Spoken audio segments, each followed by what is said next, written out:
मैं आपका अपने इस ट्यूटोरियल पर स्वागत करता हूँ। हमने पिछली क्लासों में देखा कि फल और नदी इन दो शब्द रूपों के हमने देखा था और उनको याद किया था। आज हम अपना तीसरा वीडियो अपलोड कर रहे हैं और इसमें हम मति शब्द के शब्द रूप देखेंगे और इसमें याद करने का जो तरीका होता है वो हम आपको बताएंगे कि इसको कैसे याद किया जा सकता है। ठीक है, तो आइए चलते हैं, देखते हैं कि इनको कैसे आसानी से याद किया जा सकता है। ठीक है, तो चलिए आप देखते हैं। तो जैसा आपको पता है कि जो ये मति शब्द है, ये मति शब्द जो है ये इकारांत स्त्रीलिंग का है। किसका है? इकारांत स्त्रीलिंग। अब इकारांत क्या होता है ना? तो ये मैंने आपको पिछले वीडियो में बताया था कि इकारांत क्या होता है। ठीक है, तो अब इकारांत शब्द क्या है? स्त्रीलिंग है। आपको पता है कि संस्कृत में 3 लिंग होते हैं। ठीक है, एक होता है पुल्लिंग, स्त्रीलिंग और एक होता है नपुंसक लिंग। तो जो हमने फल का फल रूप शब्द रूप पढ़ा था वो क्या था? नपुंसक लिंग में था। ठीक है, नदी का जो हमने पढ़ा था वो किस में था? स्त्रीलिंग में था। और फिर हम ये आज पढ़ रहे हैं किसका? मधु का। तो ये भी किस में आता है? सॉरी, मति का। तो ये भी किस में आता है? स्त्रीलिंग में आता है। तो चलिए देखते हैं इसको याद करने का तरीका क्या है। हमने पिछले वीडियो में आपको कुछ चीजें बताई थी, वही चीजें हम यहाँ पे भी रिपीट कर रहे हैं। देखिए कि जो याद करने का तरीका होता है, देखिए वहां पर जो हम नदी के पढ़े थे तब इसमें हमने यहाँ पढ़ा था नदी भी पढ़ा था ना, यहाँ पे हमने पढ़ा था नदी। तो ये यहाँ पे क्या लिखा? मतिव। वहां पे क्या था? बहुवचन में तृतीया बहुवचन क्या बनता था नदी के शब्द रूप में? नदीव। और यहाँ पे क्या बना है? मतिव। फिर देखिए मतिभ्या, वहां पे था नदीभ्या, यहाँ पे मतिभ्या, वहां पे नदीभ्या। तो देखिए मैंने कोड वर्ड बताया था कि जो बहुवचन होते हैं वो क्या होते हैं? भी, भ्या, भ्या, नाम, सु। ये 4 देखिए, भी, भ्या, भ्या, नाम, सु। यदि किसी शब्द के लास्ट में भी, भ्या, भ्या, नाम, सु यदि ये शब्द आए तो वो किसके होंगे? बहुवचन के होंगे। ठीक है, अब हमें ये कैसे पता चलेगी विभक्तियां कि इसमें कौन सी विभक्ति होगी? तो देखो बेटा, ऊपर से हम 2 छोड़ दें, अगर प्रथमा और द्वितीया। प्रथमा है मतया और द्वितीया है मति। तो देखिए मतया और मति, प्रथमा द्वितीया, प्रथमा बहुवचन तो बनता है मतया और द्वितीया बनता है मति। तो यानी ऊपर से 2 प्रथमा द्वितीया को छोड़ दो, बाकी तृतीया भी होगा। अगर शब्द के लास्ट में भी आ रहा है तो वो बहुवचन का तृतीया होगा। यदि लास्ट में भ्या आ रहा है तो ये बहुवचन का या तो चतुर्थी होगा या पंचमी होगा। देख लीजिए, ये देखिए यहाँ पे ये चतुर्थी और ये पंचमी, ये दोनों देखो यहाँ पे भ्या भ्या लास्ट में है, मतिभ्या और मतिभ्या। भ्या भ्या रहा ना, तो ये जो अगर किसी शब्द के लास्ट में भी है तो तृतीया हो जाएगा, यदि भ्या है तो चतुर्थी हो जाएगा या फिर पंचमी हो जाएगा। किसका? बहुवचन का। ठीक है, इसी तरह से यदि नाम है किसी शब्द के लास्ट में तो वो क्या होगा? षष्ठी हो जाएगा। क्या होगा? षष्ठी हो जाएगा। और यदि शब्द के लास्ट में सु आ जाए तो वो हो जाएगा बहुवचन का सप्तमी। ठीक है, और जो हमारा संबोधन होता है वो प्रथमा ही होता है, मतया। देख लीजिए यहाँ से फे लगा देंगे, हे मतया। ठीक है, और ये संबोधन चिन्ह हमारा हो जाएगा। तो उम्मीद करते हैं कि आपको समझ में आया होगा। एक बार इसको पढ़ लेते हैं, मतया, मति, मतया, मति, मतिव। ऐसे अगर याद करना तो ऐसे याद करिए, मतया, मति, मतिव, मतिभ्या, मतिभ्या, मति नाम। ठीक है, मतिषु, हे मतया, मतिभ्या, सॉरी मतया, मति, मतया, प्रथमा मतया, फिर द्वितीया मति, तृतीया मतिभि और चतुर्थी होगा आपका मतिभ्या, पंचमी भी आपका होगा मतिभ्या, षष्ठी आपका होगा मति नाम और जो सप्तमी होगा मतिषु और जो संबोधन होगा वो क्या होगा? हे मतया। ठीक है, तो ये हमारे कैसे रूप चलते हैं बहुवचन के। याद करने का सबसे अच्छा तरीका है, देखो हमने 3 रूप पढ़े, फल पढ़ा, नदी पढ़ा और अब हम पढ़ रहे हैं मति का।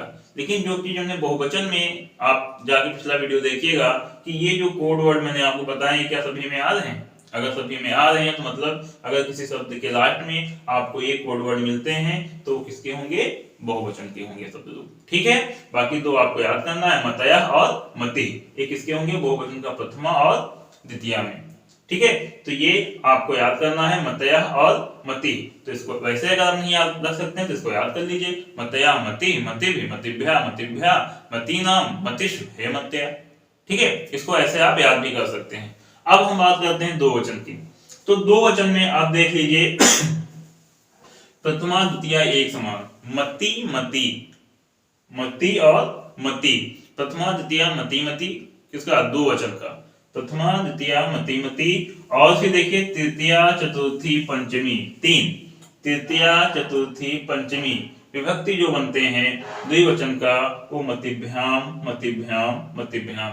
हमने पिछले वीडियो में भी देखा कि ये जो तीन शब्द हैं, ये जो लास्ट में इनके भ्याम आ रहा है, भ्याम भ्याम, ये पिछले वीडियो में हमने देखा सभी शब्द रूपों में ये आ रहे थे ना।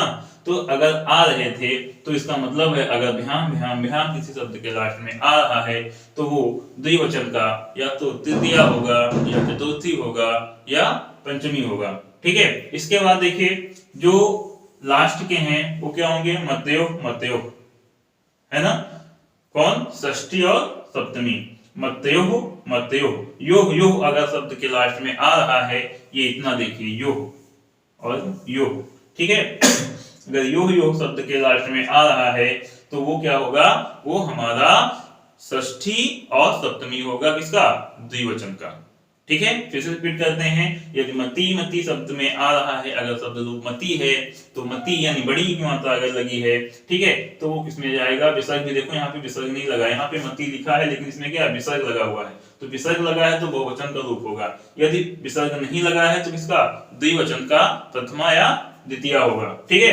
तो इसको हमें ऐसे याद रखना है कि जो द्विवचन का प्रथमा द्वितीया होता है वो मति मति होता है, तृतीया चतुर्थी पंचमी भ्याम भ्याम भ्याम शब्द के लास्ट में लगा है तो क्या हो जाएगा, तृतीया चतुर्थी और पंचमी हो जाएगा। अब बात करते हैं षष्ठी और सप्तमी की।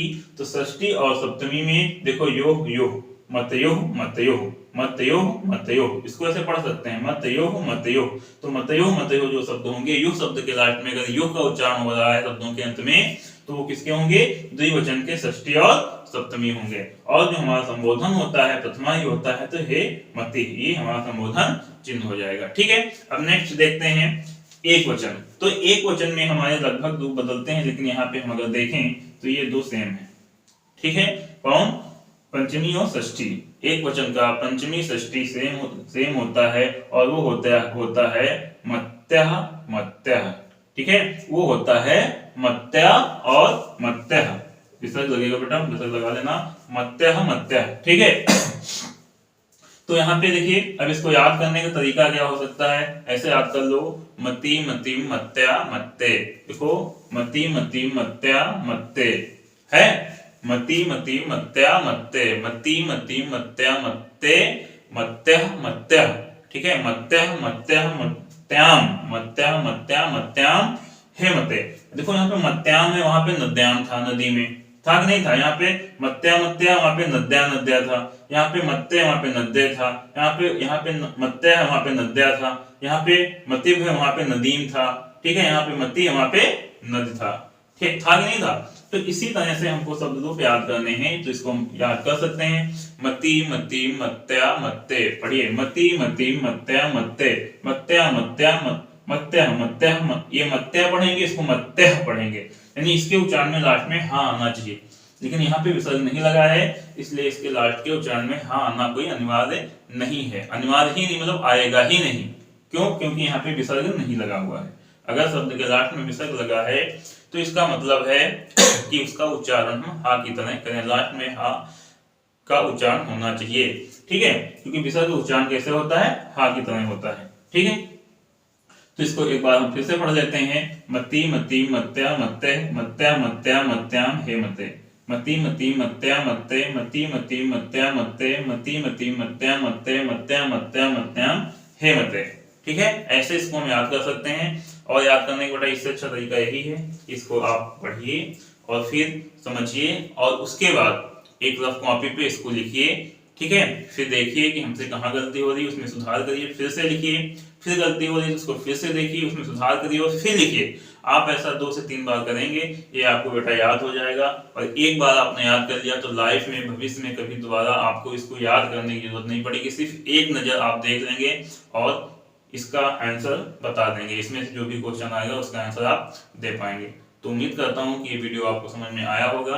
और अगला वीडियो आपको मैंने फल का पढ़ा दिया, नदी का पढ़ा दिया और मत्ती का पढ़ा दिया। अब एक बचा है मधु, तो वो हम नेक्स्ट वीडियो में बना के उसको भी डाल देंगे, उसको भी देख लेना। और इस तरह से आपके बोर्ड पेपर में जो 2 नंबर का शब्द रूप आता है वो क्लियर हो जाएगा और ये 2 नंबर आपके पक्के हो जाएंगे। तो धन्यवाद, थैंक यू।